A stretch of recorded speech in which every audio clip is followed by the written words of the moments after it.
Hi hello வணக்கம் and welcome to this is movies review Tamil. இந்த movie ரிவ்யூவில் சூரிய நடிப்பில் வெளிவந்திருக்க கொட்டுக்காளி இந்த மூவியோட ரிவ்யூ பற்றி தான் பார்க்க போகிறோம். ஸோ இந்த படத்தோட ஒன்லைன் ஸ்டோரின்னு கேட்டிங்கன்னா, படத்தோட ஹீரோவான சூரி பார்த்தீங்கன்னா துபாயில் வேலை செஞ்சுட்டு ரொம்ப நாள் கழிச்சு தான் அவரோட சொந்த ஊருக்கு வராரு. ஸோ சொந்த ஊருக்கு வரும்போது அவரோட தாய்மாமா பொண்ணை தான் அவருக்கு பார்த்தீங்கன்னா நிச்சயமும் பண்ணி வச்சுருக்காங்க.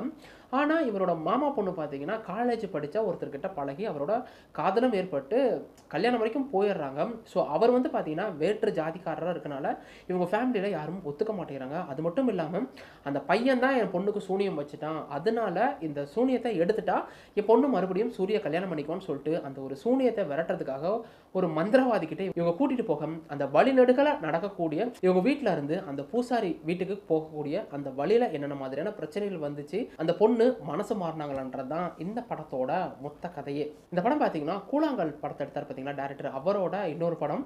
ஸோ கூழாங்கல் படம் பார்த்தீங்கன்னாலே தெரியும் அந்த படம் பெருசாலாம் எது இருக்காது. அந்த படமே பார்த்தீங்கன்னா ஒரு ஆர்ட் ஆஃப் ஃபிலிம்.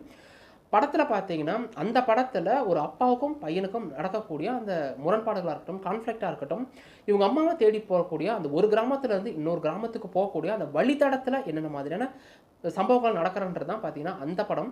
ஆனால் அந்த படத்தில் பார்த்தீங்கன்னா ஒரு ஸ்டோரி இருக்கும். அந்த ஸ்டோரிக்குள்ளே பார்த்தீங்கன்னா சில சப்ளாட் வரும். அங்கே இருக்க மக்கள் எந்த அளவுக்கு கஷ்டப்படுறாங்க. கிளைமேக்ஸ் பார்த்தீங்கன்னா அந்த படத்தில் பெருசாக இருக்காது.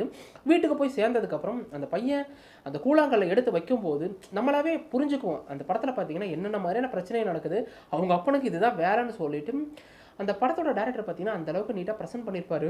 ஆனால் இந்த படத்தில் அந்த பொண்ணுக்கு ஏற்படக்கூடிய பேய் பிடிச்சிருக்குன்னு சொல்லுவாங்க, அதை இவங்க வீட்டில் இருந்து அந்த பூசாரி வீட்டுக்கு போகக்கூடிய அந்த இடைப்பட்ட காலத்தில் நடக்கக்கூடிய விஷயத்த படமாக எடுத்தாலும் அந்த ஒரு விஷயத்தையே வச்சுட்டு ஹோல் படத்தை எந்த அளவுக்கு தான் இவங்க காப்பாற்றணும்னு நினச்சாங்களான்னு தெரில. கிட்டத்தட்ட பார்த்தீங்கன்னா படம் 1.5 மணி நேரம் ஓடுது.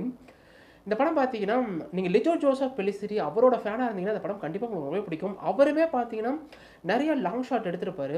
போகிற போக்கில் ஒரு கேமரா அப்படி வச்சிட்டாருன்னா அந்த ஆள் இங்கேருந்து ஒரு 1/2 கிலோமீட்டர் நடந்தாருன்னா அது வரைக்கும் கேமரா ரன் ஆகிக்கிட்டே இருக்கும். அந்த மாதிரி தான் பார்த்தீங்கன்னா கூழாங்கல் மூவியுமே இருக்கும். ஆனால் அந்த படம் அந்தளவுக்கு பிடிச்சிருந்துச்சி எனக்கு. ஆனால் அந்த படத்தில் பார்த்தீங்கன்னா நிறைய லாங் ஷாட் இருந்தாலும் அது எங்கேயுமே அந்தளவுக்கு எனக்கு செட் ஆகவே இல்லை. இதை தவிர கொடுமை என்னென்னா இந்த படத்தோட கிளைமேக்ஸு பூசாரி வீட்டுக்கு போயிட்டு அந்த பொம்பளைங்களை வச்சுட்டு ஒரு சம்பவம் பண்ணிக்கிட்டு இருப்பது அதை பார்த்து சூரி ஷாக் ஆகிட்டு சூரி போய் நிற்பார். அப்படியே டக்குன்னு கட் பண்ணால் படத்தோட கிளைமேக்ஸை நீங்களே முடிவு பண்ணிக்கணுவாங்க. ஏயா இதுக்காக 1.5 மணி நேரம் உட்காந்து நான் பார்த்துக்கிட்டு இருந்தேன். ஒரு படத்தை எடுத்திங்கன்னா ஸ்டோரி சொல்கிறீங்கல்ல, அது மாதிரி கிளைமேக்ஸ் என்னன்னு சொல்லிட்டு நீங்கள் தான் விடணும். ஆடியன்ஸ் நீங்களே முடிவு பண்ணிங்கன்னு சொல்லிட்டு அப்புறம் எதுக்கு நம்ம படத்துக்கு வரது. கிளைமேக்ஸில் பார்த்தீங்கன்னா கடுப்பேற்றி விட்டுட்டாங்க.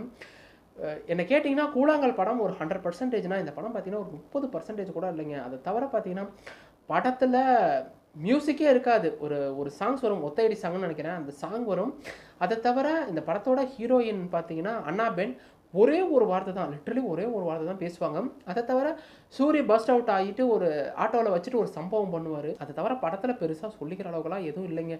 நிறைய லாங் ஷாட் இருந்தாலும் அதெல்லாம் பார்த்தீங்கன்னா ரசிக்கிற அளவுக்கு இல்லை. எனக்கு கூழாங்கல் பர்சனலாக ரொம்பவே ஃபேவரட்டான மூவி. அதை நம்பி போய் பார்க்குறேன்றப்ப இந்த படம் பார்த்தீங்கன்னா நிறையவே என்னை டிசப்பாயின்மெண்ட் பண்ணுச்சு. இதை தவிர நீங்கள் கருடனாக இருக்கட்டும் இல்லை விசாரணை சொல்லிட்டு அந்த மாதிரி கமர்ஷியல் ஃபிலிம் பார்த்துட்டு சூரியோட ஆக்டிங்னு சொல்லிட்டு உள்ளே வந்தீங்கன்னா இந்த படமும் பார்த்தீங்கன்னா உங்களை நிறையவே டிசப்பாயின்மெண்ட் பண்ண வாய்ப்பு இருக்குது. என்னை கேட்டிங்கன்னா ஒன் டைம் வாட்சபிள். நிறைய விருதுகளை அள்ளி குவிச்சாலும் எனக்கு பார்த்தீங்கன்னா இந்த படம் நிறையவே டிசப்பாயின்மெண்ட்டை கொடுத்துருச்சு.